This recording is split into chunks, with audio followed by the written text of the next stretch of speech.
You were nodding there, Matt Zarb-Cousin, which I was slightly surprised. Yeah, I mean, I couldn't imagine a situation where Tony Blair tells John Prescott he can't join a picket line.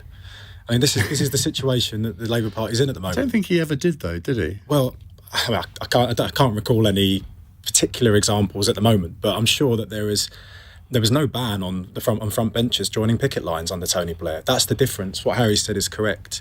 Tony Blair was I disagree with him politically, but he was a very skilled politician, and that's the problem with Keir Starmer, is he's a novice.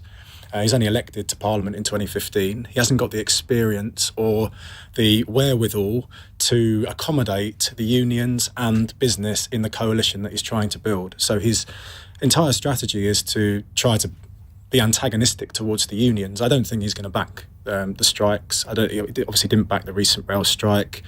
But I don't think it's the union's loss, to be honest. I just think he's a very, very weak politician, and the direction of travel at the moment that he's taking strategically is not working. He's on a net approval rating of -26, and a recent poll has put the Labour Party 1 point behind the Tories. So this is not... It's 1 point ahead.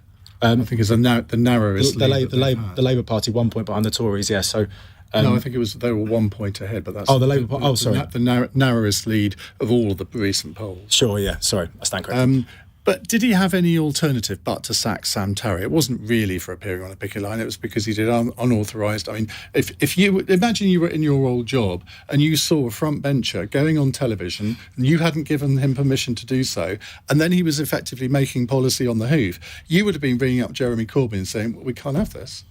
Well, it happened all the time. Keir Starmer did it himself at conference. He stood up and said, Remain has to be an option. That was not Labour policy in a second referendum.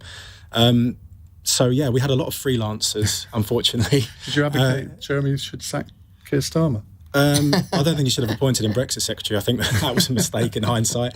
But look, this is the thing. This is the difficulty with particularly the Labour Party, is it is a broad coalition. It's a broad church. And you have to take all of those aspects of the Labour Party with you in terms of, the membership and the support. And if you can't do that, you're not going to win a general election.